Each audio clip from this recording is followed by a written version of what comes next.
Definisi Raja Berperlembagaan. Raja berperlembagaan adalah sejenis kerajaan yang ditubuhkan di bawah sistem berperlembagaan yang mengiktiraf Raja sebagai ketua negara. Raja berperlembagaan yang moden biasanya menggunakan konsep trias politika atau politik tiga serangkai. Ini bermaksud Raja adalah hanya ketua simbolik di dalam rangkai eksekutif dan kuasanya adalah terhad oleh perlembagaan negara. Apabila seorang raja mempunyai kuasa pemerintahan yang penuh, ia dipanggil monarki mutlak atau absolute monarki. Pada hari ini, raja berperlembagaan lazimnya digabungkan dengan perwakilan demokrasi. Oleh itu, kerajaan masih di bawah kuasa rakyat, tetapi raja mempunyai peranan tradisional di dalam sesebuah negara. Pada hakikatnya, Perdana Menteri iaitu pemimpin yang dipilih oleh rakyat yang memerintah negara dan bukannya raja.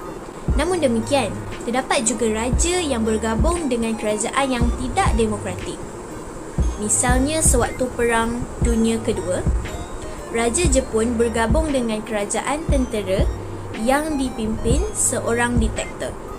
Sesetengah raja berperlembagaan adalah berlandaskan sistem pewarisan atau mewarisi takhta, manakala yang lain adalah melalui sistem demokratik seperti di Malaysia, di mana Yang di-Pertuan Agong adalah dipilih oleh Majlis Raja-Raja setiap 5 tahun.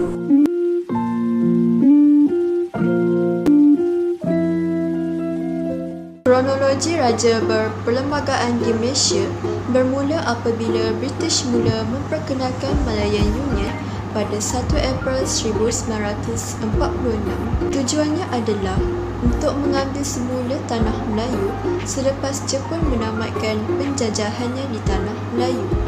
Sistem ini telah menyebabkan raja-raja Melayu kehilangan kuasa dan mendapat tentangan hebat daripada orang-orang Melayu.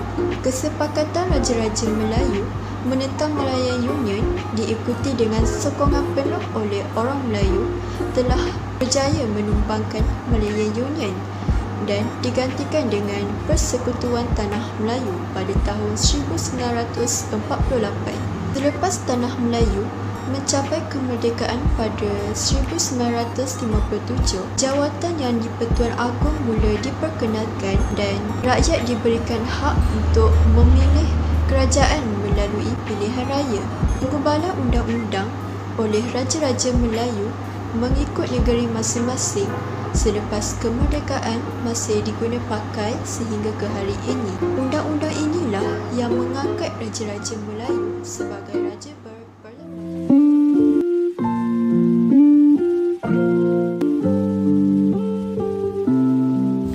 Kepentingan raja berperlembagaan yang pertama dapat mengelakkan salah guna kuasa dalam kalangan badan pemerintah dan secara tidak langsung dapat mengekalkan kedaulatan negara. Yang di-Pertuan Agong harus bertindak berdasarkan Perlembagaan Malaysia dan Nasihat Perdana Menteri. Seterusnya, raja berperlembagaan ini juga dapat membantu dalam memantapkan kewibawaan institusi beraja di negara kita. Raja berperlembagaan merupakan simbol keutuhan dan perpaduan rakyat di samping memberikan keseimbangan kepada raja yang menaungi rakyat serta rakyat yang dinaungi oleh raja.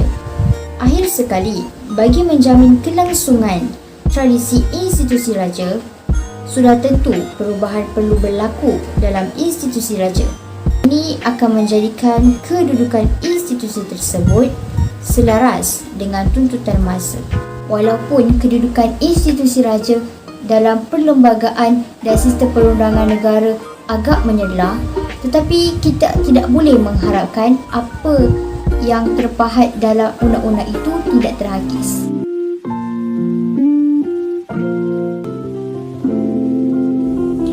Seterusnya, terdapat 4 perkara asas dalam perlembagaan yang perlu dipatuhi dan dihormati oleh setiap warga negara, iaitu: Yang pertama adalah kedudukan kaum Bumiputera dan juga bukan Bumiputera dalam menjamin pembangunan sosial ekonomi di negara Malaysia, di mana perpaduan kaum itu sangat dititik beratkan dan perlu diterapkan di dalam diri setiap rakyat untuk mewujudkan suatu negara yang aman dan damai.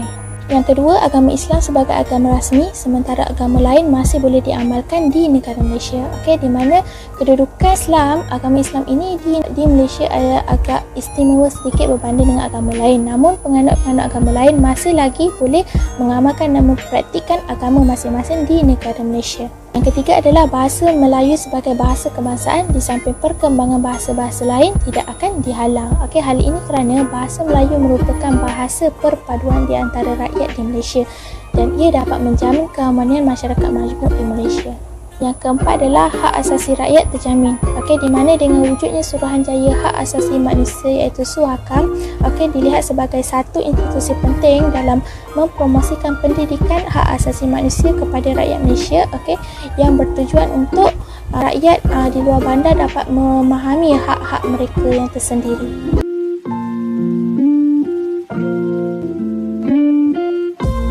Contoh cabaran yang dihadapi oleh institusi beraja menurut pakar Undang-Undang Perlembagaan Universiti Islam Antarabangsa UIAM, Profesor Madya Dr. Khairil Azmin Mukhtar, beliau ada mengupas isu ataupun keadaan sekarang yang semakin mencabar, di mana beliau menerangkan bahawa Yang di-Pertuan Agong dan Sultan-Sultan Melayu kebiasaannya melaksanakan tugas melantik ketua kerajaan tanpa sebarang kontroversi dan masalah yang rumit kerana politik waktu itu masih lagi stabil.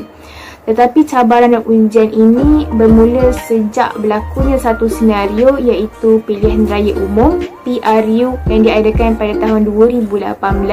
Timbul satu masalah untuk membuat pemilihan ketua kerajaan disebabkan oleh isu Dr. Mahathir yang meletakkan jawatannya secara mengejut dan tiba-tiba.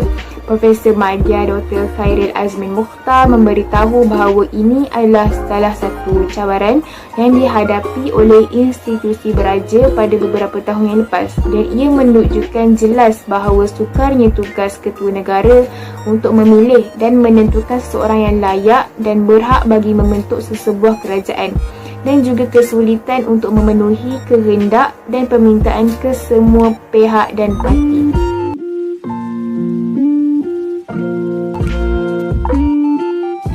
Intihannya dapat saya simpulkan secara keseluruhan tentang pentingnya memahami dan mendalami asas konsep raja berperlembagaan yang merupakan sejenis kerajaan ditubuhkan di bawah sistem berperlembagaan di mana raja merupakan ketua negara yang dilantik secara demokrasi. Seperti pengetahuan umum, raja berperlembagaan ini bermula setelah British memperkenalkan Malayan Union. Lalu, Raja-Raja Melayu pada masa itu sepakat dalam menentang Malayan Union dan mencapai kemerdekaan.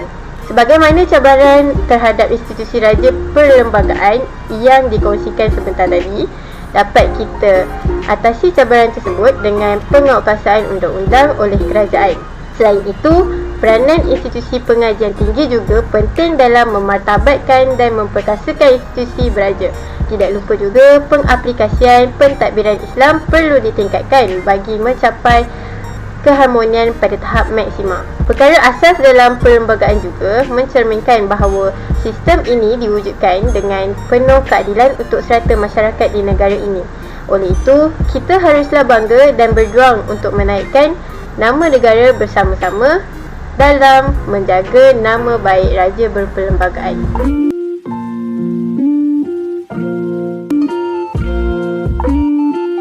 Raja berperlembagaan, simbol perpaduan. Dari aspek perpaduan negara, Yang di-Pertuan Agong bertanggungjawab dalam menjaga dan memelihara hak istimewa orang Melayu dan masyarakat anak negeri Sabah dan Sarawak.